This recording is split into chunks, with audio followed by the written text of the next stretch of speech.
Hello everybody, this is Tim here again, here with another movie review. Figured I'd go ahead and do Lost Boys 3, and also I'm very excited. It's the month of October now. I got some horror movie reviews planned for this month. I can't wait to get into them. I want to do the George Romero franchise since he recently passed away. I want to do his zombie films, all of them that he did, like Night of the Living Dead, Dawn of the Dead, Day of the Dead. I even want to do the remakes of Night and Dawn. But yeah, just jump into Lost Boys 3. This movie is not really Lost Boys 3. It's more or less Edgar Frog, the movie. Like, it's more like a spin-off companion piece to the first Lost Boys. Pretty much ignores Lost Boys 2. It's like, after Lost Boys 1, this is like way off into the future, and like Edgar's the only one left of his friends, and the Corey Haim character has like died in between movies. And I didn't mention this in the last video, but at the end of Lost Boys 2, if you watch it through the credits, Sam shows up as a vampire, and it's Corey Haim, and he actually looks pretty good as a vampire. And then he gets into a fight with Corey Feldman. You find out in this movie that Corey Feldman had to put him down. And Corey Haim had actually died in real life around this time, sometime while they were filming this movie, which is really sad. And they do a really nice tribute to him in here with Corey Feldman visiting his the character's grave and everything. They do flashbacks to the first movie, which I really appreciated. Jameson Newlander comes back as Alan Frog, and he does a good job. But one of the problems is I wanted more of him in the movie. When he shows up at the end and he teams up with Edgar, Corey Feldman's character, to fight like this bad guy vampire. He had a pretty cool sword fight, and he does a pretty good job actually working the swords. It's a pretty cool action scene. All in all, there's some problems. This movie has maybe one or two little low-budget shots, but it looks good as a whole. This film looks good. It looks like a theatrical release, and it could have been a theatrical release. Just to go ahead and say, from 1 to 4 stars, I'd give this movie 4 stars. I think it's a great spin-off Edgar Frog movie just about him. The beginning of it starts out in Washington, D.C. with him and Alan. It shows how Alan becomes a vampire. The start is a little bit too campy because it's like these government vampires or whatever. It's a little much. There's this really cute girl in the movie that kind of has a crush on Edgar Frog, Corey Feldman's character. Corey Feldman is really funny in this film. This movie also has a good soundtrack. There's this vampire who's at this rave party who just distributes this drug to everybody, just throws it out. And it's actually vampire blood, and he's turning like the whole planet into vampires. Kind of like the movie Daybreakers is what the planet would pretty much become. And there's a twist at the end of the movie. This boy that he has hostage, that Corey Feldman thinks that he's going to sacrifice, is actually the alpha vampire, the original vampire who originated all the vampires in all the films. His name is Peter, which I thought was pretty funny because Lost Boys is a play on the Peter Pan, which I thought was pretty funny. I like that. And I like that they try to have a twist here. Although it is a little easy to see coming, I still like the idea that they actually at least attempted to do something. It makes the ending more impactful than what happened in Lost Boys 2.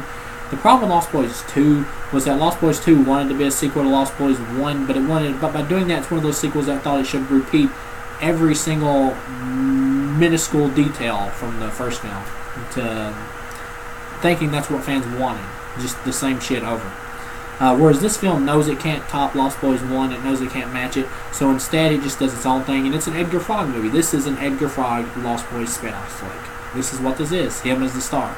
It's not really a Lost Boys film.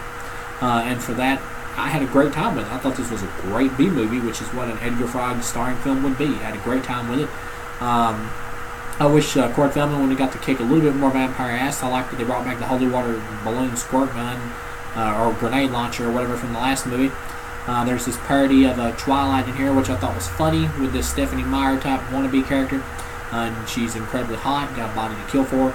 At the end, the Peter guys are trying to convince Alan to kill Edgar, and Corey Feldman takes him out by grabbing this water like cable or whatever. He pulls it down and squirts the water all over him. The dude's like vampire's reaction is like, what the hell? And then all at once Corey Feldman's like doing this. He's blessing the water and turning it into holy water, and it burns the dude all to pieces and kills him. I thought that was great. Yeah, that was great. Yeah, all in all, 4 stars. I had a great time with this film. Some of the side characters are a little bit annoying, like the TV reality guy, but he was, for the most part, enjoyable. Yeah, all in all, I'd give Lost Boys 3 4 out of 4 stars. It's a great spin-off movie and a good companion piece to the original. I figure there's another movie I've been meaning to go back and revisit for a long time. Jason X, who I did a review for it a long time ago in my Friday the 13th movies. I gave it like a passable 2 stars. I thought it was like passable. That was back when I really disliked the movie. Watching it again now, I wanted to go ahead and throw my new review for that film into this video just to kill two birds with one stone. I consider that movie underrated as a Friday the 13th movie because it's not really a Friday the 13th movie. It's a Jason film featuring Jason, but it's not really a Friday the 13th movie. It doesn't have the woods or the atmosphere or the feel of any of the Friday the 13th movies. And Jason Goes to Hell was the same way. New Line wanted to do like really different and out there creative stuff with the Friday the 13th franchise. Here, this is not really a Friday the 13th movie. This is Jason in space, and this movie doesn't pretend to be anything else. Actually, I just want to do another review for this film because I recently watched it, and I had a much better time with it this time because I wasn't judging it as a Friday the 13th film. I was watching this film as its own, as for what it is. It's an outer space B-movie comedy with Jason. That's what it is. It doesn't pretend to be anything more or anything less. And I had a much more fun time with it this time, watching the film for what it is, instead of hating it for what I wished it was or what I felt it should have been. All in all, this time I'd give Jason X 3 stars out of 4. I think it's a good flick in the Friday the 13th franchise. It's not a good Friday the 13th movie, but it is a good movie for what it is, which is a B-movie horror comedy. And that's what it is, a B-movie horror space comedy. And if you watch it for that, for what it is, it's enjoyable. You got this goofy robot character who's like a parody on robots in movies like Aliens and stuff. And you got some decent to good to okay kills. Some of the characters are just standard fodder for Friday the 13th. I don't like the kill where the girl gets like sucked out of a crate or whatever into space. That could have been done a little better. Robot Jason at the end, Uber Jason, need to be in more of the movie. The score I don't mind. It's cheesy and it fits the film. It's enjoyable enough. I love the holographic room where they're doing like a parody of Friday the 13th. That was hilarious, where it's like these two naked chicks with hot racks talking about they want to smoke dope and have premarital sex. That was funny. They're doing a little nod to Friday the 13th. They're a little parody of it, but it's a loving parody. It's not like saying Friday the 13th is stupid. It's just poking at it in a fun, we know this is the 10th movie kind of way, and we can have fun with it. We hope you do. And watching it this time, I was able to have fun with it. I didn't mind it. I thought it was actually good. I consider this film underrated. Yeah, so all in all, that's my kind of mini review for Jason X. I didn't go into in depth with it because I know people, it's been seen, it's been around the block for a while now. It's just a fun movie. But yeah, all in all, that's 2 reviews in one video. And if you want to see more in-depth for Jason X, watch my original video where I did from back in the day. But this is my thoughts on the film now, which proves that you can change your mind on a flick. Well, I'll go a little bit more in depth with Jason X. And pretty much everybody knows the plot. Jason gets frozen. He wakes up near 2455.